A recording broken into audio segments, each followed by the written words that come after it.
সর্বপ্রথমে মহান ঈশ্বরকে ধন্যবাদ দিই এবং সকলকে আরেকটিবার প্রভু যীশু খ্রিস্টের নামেতে শুভেচ্ছা জানাই। সকলকে জয় যীশু।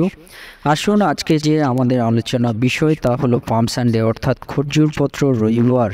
সেই খজুরপত্র রবিবারে প্রভু যীশু তিনি জেরুজালেমে তিনি প্রবেশ করেন বিজয় যাত্রার মধ্য দিয়ে। তিনি প্রবেশ করেন সেই জেরুজালেমে। আর কিভাবে তিনি প্রবেশ করেন জেরুজালেমে? তিনি একটা নতুন গাধার পিঠে উঠে তিনি যখন জেরুজালেমে প্রবেশ করেন, তখন সেখানে যতজন লোক থাকে তাকে হোসান্না হোসান্না বলে তার প্রশংসার সমাদর দেয়। এবং সে মধ্য দিয়ে আমরা দেখি যাদের যাদের নতুন নতুন যে কাপড় আছে সেগুলো তার যে যাওয়ার জায়গাটা সেই স্থানে সবাই পেতে দেয় এবং তাকে স্বাগত জানায়। এইভাবে প্রভু যীশু তিনি জেরুজালেমে প্রবেশ করেন। তাই সেই বিষয় নিয়ে আজকে আমরা আলোচনা করব যে সেই প্রভু যীশু জেরুজালেমে যখন প্রবেশ করেন আর সেই সময় কি হয়। প্রভু যীশুকে গেতসেমানি বাগানে তিনি কি করছেন? প্রার্থনা করছেন। এবং প্রার্থনার পরে তাকে রোমান সৈনিকরা তাকে ধরে নিয়ে যায়, বিনা দোষে তাকে সাজা দেয় এবং পরবর্তীতে ক্রুশে তাকে বলিদান হতে হয়। এবং সেই ক্রুশ ও বলিদানের মধ্য দিয়ে তাকে আমরা আমাদের পাপের জন্য সেই ক্রুশ ও বলিদানের মধ্য দিয়ে আমাদের পাপ সকল তিনি ত্রাণ করেন, আমাদের পাপ সকল থেকে তিনি উদ্ধারের রাস্তা তৈরি করেন। এবং সেই যীশু খ্রিস্ট পরবর্তী তাকে কবরে রাখা হয় এবং 3 দিন বাদে তিনি জীবিত হয়ে ওঠেন। এই সমস্ত ঘটনার মধ্য দিয়ে এই পাম সানডে রবিবারটি বা এই খজুরপত্র রবিবারটি খুবই গুরুত্বপূর্ণ। তাই সেই বিষয় নিয়ে আজকে আমরা আলোচনা করব। তাই যতজন ঈশ্বরের সন্তানেরা আছেন, আজকে আরেকটিবার অনুরোধ করি আপনাদেরকে শুরু থেকে শেষ অবধি ঈশ্বরের বাক্য শোনার জন্য। কারণ এই পাম সানডে রবিবারটি, এই খজুরপত্র রবিবারটি কিন্তু খুবই গুরুত্বপূর্ণ। কারণ পরবর্তী সময়ে প্রভু যীশুর সেই ক্রুশীয় বলিদান, যে বলিদানের মধ্য দিয়ে সমস্ত মানবজাতি তার পাপ থেকে উদ্ধার পায় ব্যক্তিগতভাবে যদি তাকে বিশ্বাস করে, প্রভু যীশুকে যদি বিশ্বাস করে। তাই সেই পাম সানডে বিষয় নিয়ে আজকে আমরা আলোচনা করব। আসুন, সেই পাম সানডে রবিবার বা খজুরপত্র রবিবার বিষয়টি আমরা আলোচনা করব। আসুন আমরা ঈশ্বর বাক্য শুনি। যখন 12 অধ্যায় 12 থেকে 13 পদ। পরদিন পর্বে আগত বিস্তর লোক যীশু জেরুজালেমে আসিতেছেন শুনিতে পাইয়া খজুরপত্র লইয়া তাহার সহিত সাক্ষাৎ করিতে বাহির হইল, আর উচ্চস্বরে বলিতে লাগিল, হোসান্না, ধন্য তিনি যিনি প্রভুর নামে আসিতেছেন, যিনি ইসরায়েলের রাজা। ঈশ্বর তার বাক্যে আমাদের প্রত্যেককে আশীর্বাদযুক্ত করুন, আমেন। স্বর্গের পিতা, দয়াবান প্রভু, আমাদের পরিত্রাণকারী প্রভু, উদ্ধারকারী প্রভু, তোমাকে ধন্যবাদ দিই প্রভু গো। আজকে এই সময়ে প্রভু গো, যতজন সন্তানেরা প্রভু যুক্ত হয়েছে শুরু থেকে শেষ অবধি প্রভু, তুমি তাদের জীবনে তুমি কথা বলো। কারণ প্রভু, তুমি সেই খজুরপত্র রবিবারে তুমি জেরুজালেমে প্রবেশ করেছিলে এবং সেই জেরুজালেমে প্রবেশের মধ্য দিয়ে প্রভু তুমি যে শিক্ষা বা যে প্রভু গুরুত্বত্ব তুমি তোমার সকল সন্তানদেরকে জানাতে চাও, তোমার পবিত্র আত্মার পরিচালনা দিয়ে প্রভু তুমি সকলের মনে তুমি কথা বলো এবং সকলের সঙ্গে সঙ্গে তুমি থাকো। এই প্রার্থনা একমাত্র প্রভু যীশু খ্রিস্ট নামে চাই, আমেন। জয় যীশু। আসলে আজকে যে বিষয় তা হলো যে খজুরপত্র। আজকে অন্য কোনো বিষয় নেই, কিন্তু আজকে পাম সানডে বা খজুরপত্র রবিবারের যে প্রধান বিষয় তা হলো খজুরপত্র নিয়ে আজকে আমরা আলোচনা করব। যে পরদিন পর্বে আগত বিস্তর লোক, এখানে পর্ব বলতে মাসে 4th দিনে ইসরায়েলে যত জিহুদিরা তারা কিন্তু ধর্মধামে আসতেন, সেই জেরুজালেম মন্দিরে আসতেন এবং মাসের 4th দিনে সেখানে কিন্তু একটা পর্ব বা উৎসব চলত। সেই পর্বে আগত বিস্তর লোক, প্রচুর লোক সেখানে আসতো এবং সেই সময় সেই সময় প্রভু যীশু জেরুজালেমে আসিতেছেন শুনিতে পাইয়া। ওইখানে যতজন পর্বে এসেছেন, সেই উৎসবে যতজন বিস্তর লোক এসেছেন, সকলে শুনতে পারলেন যে প্রভু যীশু জেরুজালেমে আসছেন। এবং সেই জন্য সে প্রভু যীশু জেরুজালেমে আসছেন বলে অনেকেই, বেশিরভাগ দেখি সেই খজুরপত্র বা খেজুর পাতা নিয়ে তাহার সহিত সাক্ষাৎ করিতে বাহির হইল। তার সহিত সাক্ষাৎ করিতে দেখা করতে সকলে বাহির হইল। আর উচ্চস্বরে খুব জোরে জোরে তারা বলতে লাগলো, হোসান্না, ধন্য তিনি যিনি প্রভুর নামে আসিতেছেন। Amen, hallelujah. অর্থাৎ সকলে হোসান্না হোসান্না বলে বলছেন, ধন্য তিনি যিনি প্রভুর নামে আসিতেছেন। যে প্রভুর নামে আসার প্রয়োজন, যে প্রভুর নামে আমাদেরকে উদ্ধারের প্রয়োজন আছে, যে প্রভু তিনি আমাদেরকে উদ্ধারকারী, রক্ষাকারী প্রভু, তিনি আমাদের ত্রাণ করে প্রভু, সেই প্রভুর নামে তিনি আসছেন যাতে সকল মানবজাতি উদ্ধার পায়। যিনি ইসরায়েলের রাজা, এই প্রকৃত ইসরায়েলের রাজা। ইসরায়েল এখনও একটি দেশ আছে, কিন্তু ইসরায়েল বলতে আগেকার সময়ে ঈশ্বর মনোনীত একজন সন্তান, তার নাম যাকব, পরবর্তীতে তার নাম ইসরায়েল হয়। এবং সেই যাকব বা ইসরায়েল তিনি প্রভুতে বিশ্বাস করতেন। অর্থাৎ সেই ইসরায়েলের রাজা বলতে যারা প্রভুতে বিশ্বাস করে তাদের রাজা। আর কোনো আলাদা বিষয় পিতা ঈশ্বর তিনি বোঝাতে চাননি। যিনি প্রভুকে বিশ্বাস করেন সেই সকলের রাজা। যদি আপনি প্রভু যিশুকে বিশ্বাস করেন, যদি আপনার প্রতিবেশী প্রভু যিশুকে বিশ্বাস করে, আপনার বন্ধুবান্ধব প্রভু যিশুকে বিশ্বাস করে, তাই সকলের কাছে কিন্তু তিনি রাজা। তিনি সকলের কাছে রাজা যারা তাকে বিশ্বাস করে। আর সেই বিষয় কিন্তু পিতা ঈশ্বর বাক্যের মধ্য দিয়ে সকল সন্তানদের মধ্য দিয়ে তিনি কথা বলেছেন যে যিনি ইসরায়েলের রাজা। ইসরায়েল বলতে যারা ঈশ্বরকে বিশ্বাস করে তাদের রাজা হলেন প্রভু যিশু। আর সেই বিষয় আজকে কিছুটা আপনাদেরকে বললাম, কিন্তু আজকে যে প্রধান বিষয়টা হলো খজুর পত্র বা খেজুর পাতা। এই খেজুর পাতার বিষয় নিয়ে যেটি বলতে চায় যে খেজুর পাতা তা হলো কিন্তু একটি মার্জিত সুন্দর গাছগুলির স্থিতিস্থাপকতা বা বিজয় বা উর্বরতা বা শান্তি এবং প্রশান্তির প্রতীক। এই খেজুর পাতা কি, তার আমরা যদি বলি যে প্রতীক হিসাবে কি ব্যবহার করা হয় খেজুর পাতাকে, প্রথম যে বিষয় বলতে চাই, এই খজুরপত্র কিন্তু বিজয় যাত্রার প্রতীক। কেন বিজয় যাত্রার প্রতীক বলি? কারণ এই খেজুর পাতা কিন্তু একটা চিহ্ন যে কোনো বিজয়ের। কেন? কারণ 400 বছর আগে থেকে এই খেজুর পাতার যে শাখা সেটাকে কিন্তু পুরস্কার হিসাবে দেওয়া হতো যারা খেলা করতো, যে কোনো কন্টেস্টে বা প্রতিযোগিতায় যারা অ্যাথলেটিক ছিল বা ক্রীড়াবিদরা বা যারা খেলা করে তাদের পুরস্কার হিসাবে কিন্তু এই খেজুর পাতার শাখা এটা পুরস্কার হিসাবে দেওয়া হতো। এবং এই শিক্ষাটা কিন্তু পরবর্তীতে রোম সরকার তারা এই পুরস্কারের বিষয়টি তাদের দেশেও তারা মান্যতা দিয়েছেন। এবং সেই রোমানরা 293 বছর আগে, অর্থাৎ যীশু খ্রিস্টের জন্মের 293 বছর আগে এই খেজুর পাতাকে কিন্তু যে কোনো রোমীয় যে ঐতিহ্য আছে বা সংস্কৃতি আছে, সেই সংস্কৃতিতে এই খেজুর পাতাকে কিন্তু একটা বিজয়ের প্রতীক হিসাবে কিন্তু তারা মান্যতা দিয়েছিল। তাই এই খেজুর পাতা তাদের কাছে ছিল যে কোনো একটা বিজয়ের প্রতীক। যদি আপনি কোনো কিছুতে জিতেছেন, পুরস্কার হিসেবে প্রথম হয়েছেন বা দ্বিতীয় হয়েছেন, এই খেজুর পাতা কিন্তু সে দেওয়া হতো যে কোনো বিজয় বা যে কোনো পুরস্কার হিসাবে এই খেজুর পাতাকে দেওয়া হতো।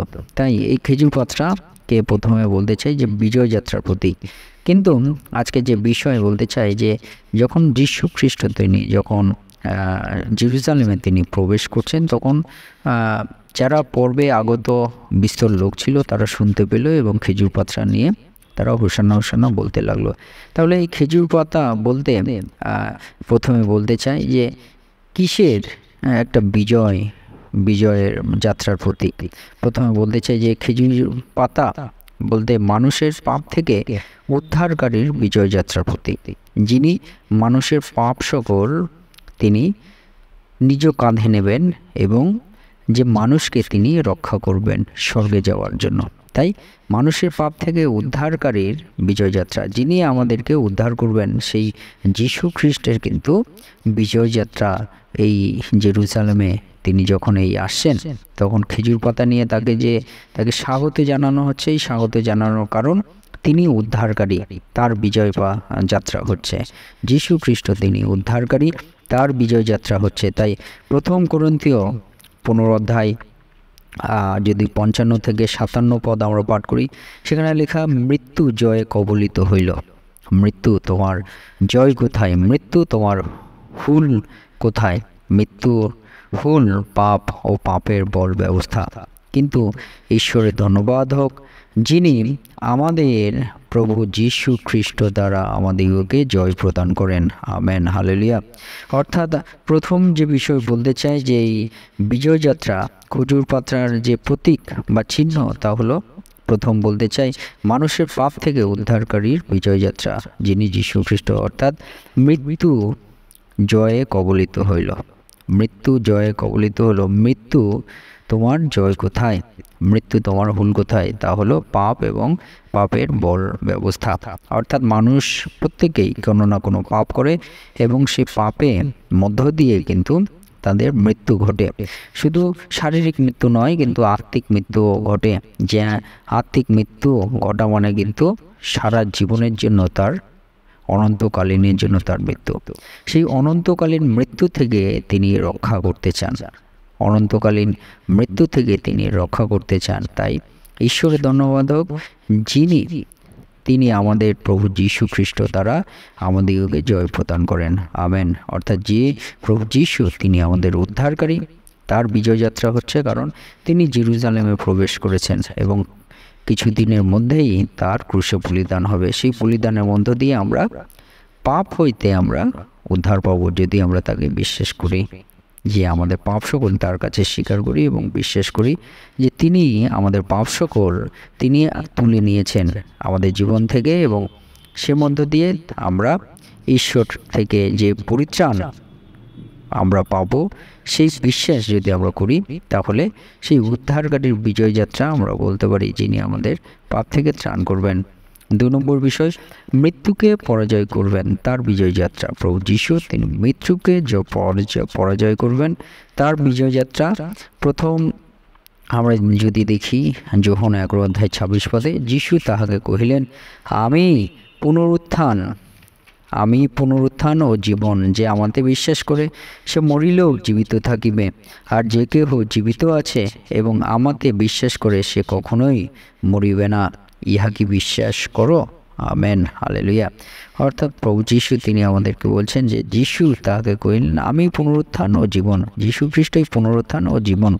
অর্থাৎ যীশু খ্রিস্ট তিনি ক্রুশে বলিদান হবেন এবং তিনি সেই ক্রুশে বলিদানের সময় তার হাতে পায়ে পেরেক কাটা হবে, তার মাথায় কাটার মুকুট দেওয়া হবে, তার মুখে সিরকা রস দেওয়া হবে। সেই সিরকাটা আমরা বলতে পারি যে অ্যাসিডের পরিমাণটা সেই রসে বা সেই পানীয়তে, যে সিরকা আমরা যে বলছি, তাতে কিন্তু অ্যাসিডের পরিমাণটা খুবই বেশি।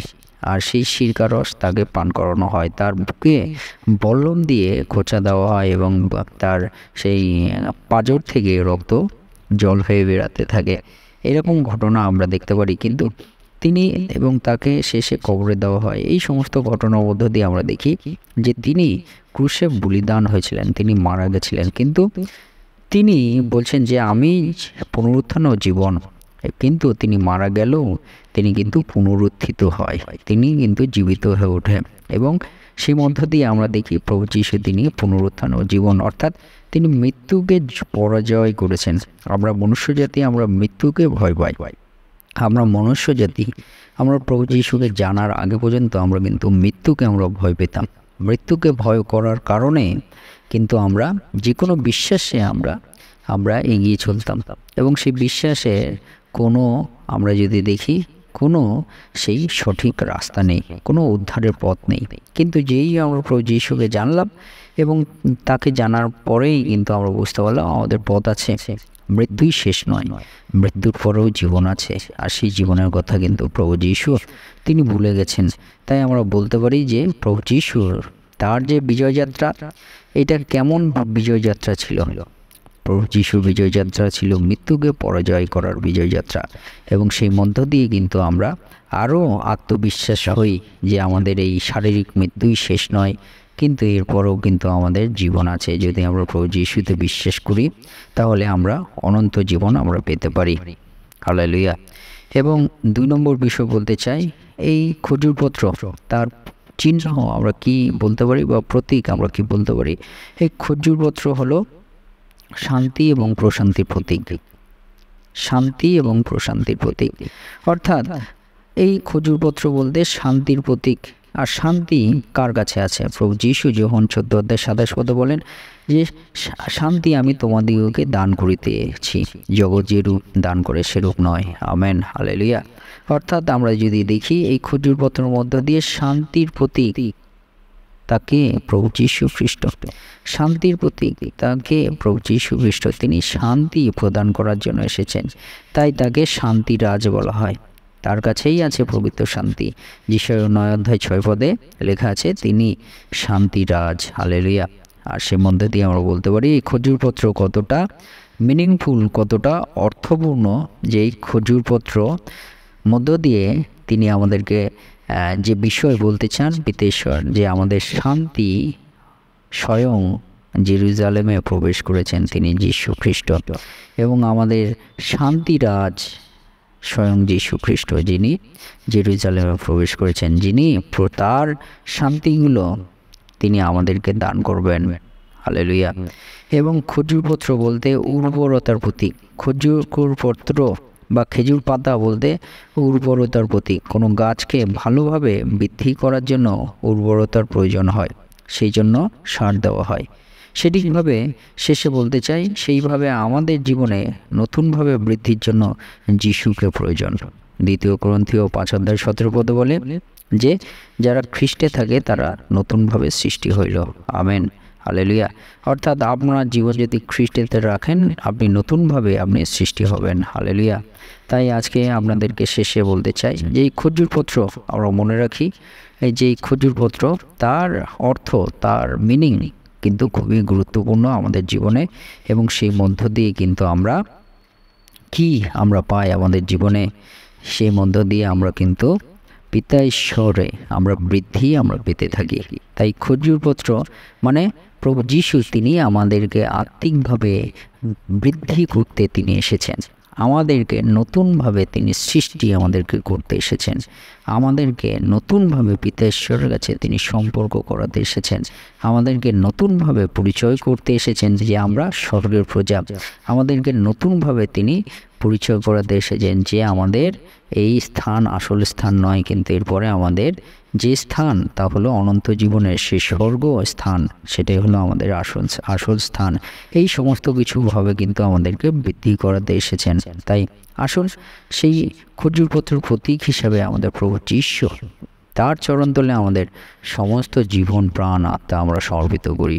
সে মধ্যে ঈশ্বর তিনি আমাদেরকে বিজয় যাত্রার মধ্য দিয়ে চালাবেন, আমাদেরকে পাপ হতে উদ্ধার করবেন, মৃত্যুর যে থেকে পরাজয় করে তিনি আমাদের বিজয় যাত্রার মধ্যে চালাবেন। তিনি আমাদের শান্তি প্রশান্তির প্রতীক হবেন, তিনি আমাদের জীবনে বৃদ্ধির প্রতীক হয়ে কার্য করবেন। তাই আসুন সেই ঈশ্বরের চরণতলে আমাদের সমস্ত জীবনকে আমরা সমর্পিত করি। ঈশ্বরের বাক্যে আমাদের প্রত্যেককে আশীর্বাদ যুক্ত করুন। আমেন। জয় যীশু, জয় যীশু।